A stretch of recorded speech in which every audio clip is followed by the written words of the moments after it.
RVA Returner's back, guys. Wait a minute. This isn't Adam. This is your boy Chris Adams coming in today with a new Blitz tech for you.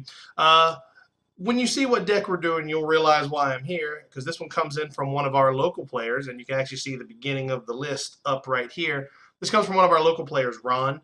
He is a fan of the Fire Ice Final Fantasy VI archetype, and we've kind of gone through several iterations of his deck, but this is the one that he submitted to me and Adam to kind of tweak for him to see if it's something that we can help him out with.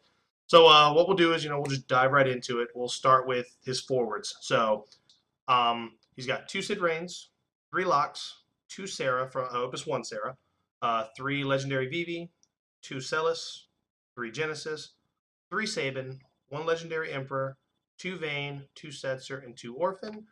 For his summons, he's got three Mateus, Opus 5 Mateus, two Belias, two Opus 3 Shiva, one Glaciolabolus, or which I'll be calling Doom Train for the rest of this video. And his backups are three Starter Jill, three Red Mage, three Opus 2 Sage, one Selfie, two Duke Larg, two Banana Sid, two Mog 13-2, and one Devout. So one of the good things about this deck is you can kind of flavor to taste. Really, at the end of the day, what you're looking to do with this archetype is to be aggressive early, which entails, getting out a turn one lock or Genesis, giving them haste with Sage, and then swinging for early damage, and you're forcing the discard, setting them back a little bit. And then you want to just keep that pressure on as you go. Some of the card choices, let's look back at the forwards. Some of the card choices are counterproductive to that. And I'm specifically talking about Sarah. While the discarding on entering the field is a good ability, she doesn't really do much after that. And what sets this deck apart from a lot of other aggressive decks like the lower to the ground, Chocobo, Weenie kind of decks is that your guys are normal statted and they all do things when they come into play, but they continue to do things afterwards. That's the important thing with this deck is they're all able to do things afterwards, with the exception of Sid Reigns, but he's there to stop, Cobalt Droid. He's there in conjunction with other ping effects that the deck likes to have to force the discard. That's where you want to force the discard outside of Lock and Genesis because Sid Reigns can remove a threat and force the discard, where Sarah is just the discard. But if she's a character you like and you can find, it's again a flavor to taste kind of archetype. But I would personally, if you want to run that Sarah in this deck, no more than one, especially if in the backups, which we'll go back to, you have Mog 13-2, making Orphan, Sarah, and Sid Reigns searchable, which is fine. That's absolutely fine. But as far as the improvements that Ron wanted me to make to the deck, we'll start with the forwards I chose. I still like the two Sid Reigns. Three Lock is mandatory. I've started putting in one Renoa in the deck. And I'll tell you why. Just sometimes that card can just be a blowout. Sometimes just having that on the board, you can be aggressive with it because nobody wants to block it because now you've just removed the rest of their blockers out of the way and you can just push through the rest of the damage. She's such a good finisher. Um, I still like 3 Vivi. That card is just one of the best fire forwards in the game. Just removing a threat, then you've got a chump blocker. Um, I have 2 Celeste in this build. I think 3 is the way to go, just because she can freeze backups, and don't underestimate the power of Runic. And I want to say this build here is reflective of what Ron currently has. I know he does not have the 3rd Celeste, so I want to try to keep it in tune with the cards he has available to him. Otherwise, there would be 3 Celeste in the deck. We've got 3 Genesis. I've seen a lot of decks using 2. I think 3 is still the way to go because you want to see that guy. You kind of want to see him on turn 1 or 2. I've lowered it down to 1 Vayne to make room for the 1 Renoa. I think Setzer is a 3-up. I think he is 100% 3-up because he just does so much for the deck. He searches for your powerhouse cards. He searches for, a backup. And on the way out, he's going to dull and freeze something, which is, getting more forwards out of the way. I did skip over Sabin. I think Saban is in an aggressive deck. He's the best forward you can have on the board. And Rising Phoenix can just, again, win you a game sometimes, especially if you're playing up against a hyper aggressive, low to the ground deck with a bunch of, 4 and 5Ks. Rising Phoenix just ends the game for you right there. I'm still a big fan of the Vermilion Bird Lassie, Zhou Yu. We call him Birdman around here, and that's what I'm going to call him for the rest of this video. Um, Such a great aggressive card, and he's good any time of the game. You can play him on turn 2 or 3, force push damage through, or he's such a late game beater because if they're at 5 or 6 damage, now they have to block this guy, and he's going to continue to push through. He finishes the job. And I've made a change, and this is in my build included. I've taken Light Vaughn out of the build at the top of the curve, and this can kind of go into why I think Emperor that he had in his build doesn't belong in there. Sometimes because you're not going to have a lot of cards in your hand, sometimes having that light or dark card can be a little clunky. As many times I've been able to play Vaughn and seem like things are okay, there's been many times where he's been stuck in my hand where I wish I had a fire card or I wish I had an ice card to, seal the deal before I even need to play him. So I've actually started switching to Orphan. And Orphan, just at his worst, is a Shiva with a 9K attached to it.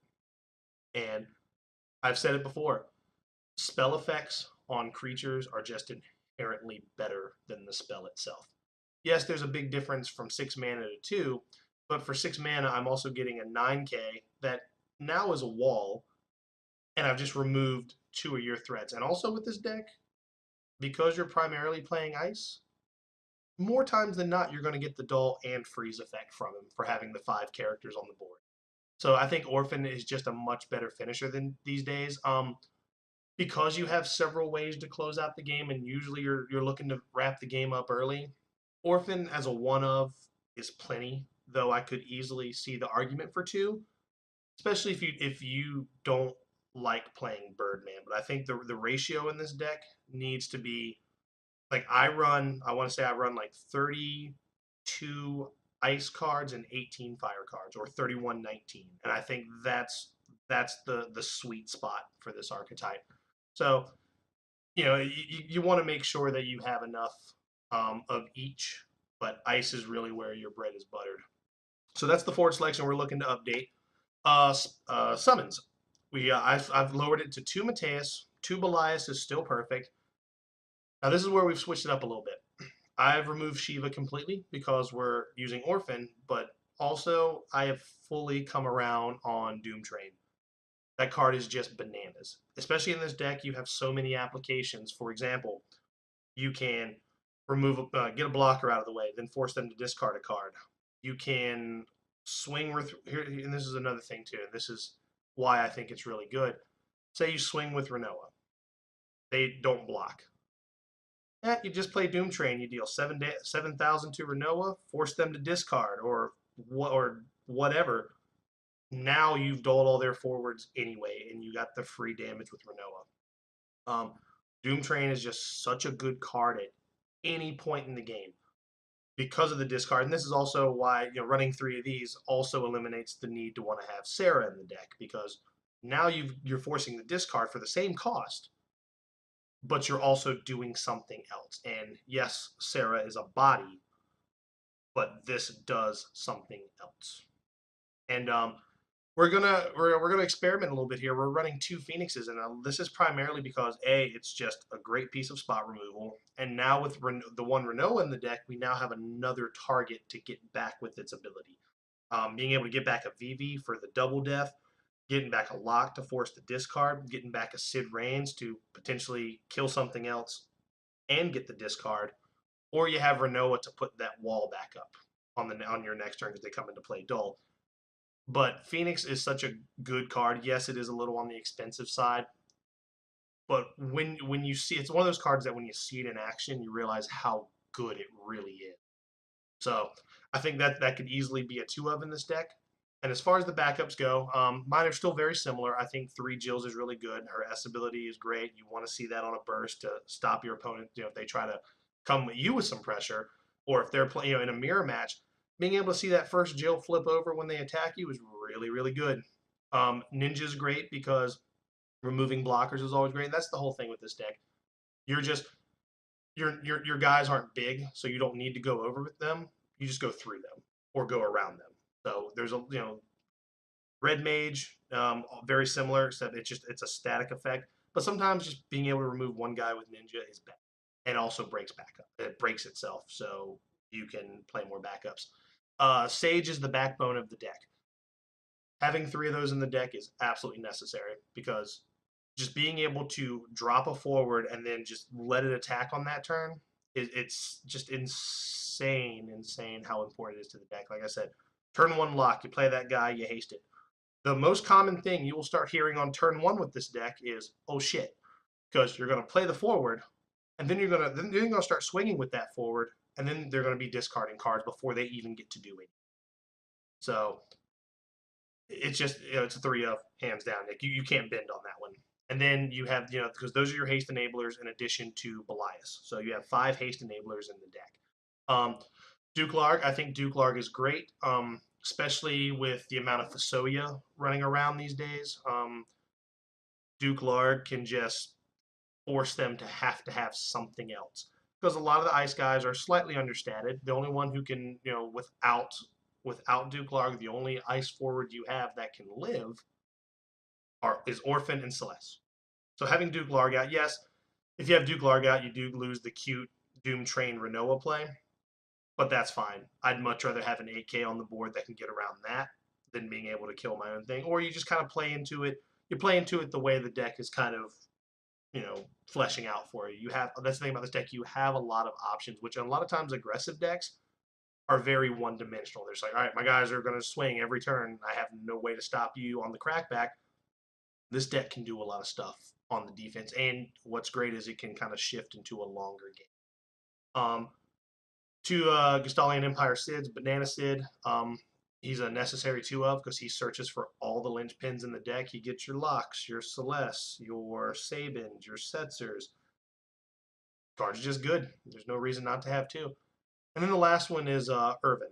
I'm a big fan of this card, especially in the current meta, because if you've already taken the wall off of Alua, this is a great card to play to get rid of her. This card gets rid of Adele before she, puts a hurting on you, because that card's insane as well. There's a lot of small forwards that do really big things right now, and Irvine's just a static 6. And sometimes playing Irvine to do 6 to a dull forward, then dropping Sid Reigns to finish the job for the 4 to make him discard a card. There's a lot of plays. Irvin's a really, really good card. He's no more than a 1 of, but there's never really been a game where if I've had the opportunity to play him or the line was there to play him, that it just wasn't a blowout play. So this is so we're gonna ship this back to Ron, see what he thinks, and we do appreciate you watching. If you'd like to have us go through a deck that you're looking for changes or some explanations onto card selection for what we want to do, feel free to hit us on Facebook, hit Adam on Twitter. I often forget his Twitter account because I'm an old man. I don't tweet, I don't tumble, I don't Reddit, I don't do anything like that. So yeah, hope you enjoyed it. We're going to be back next week with another deck. We're not sure which one that is. We've had a couple requests. I want to say it's most likely going to be a mono lightning build for another local player. We'll have Matt Jordan on for that one. He is our resident lightning expert. So that'll do it for us today. Thanks for watching.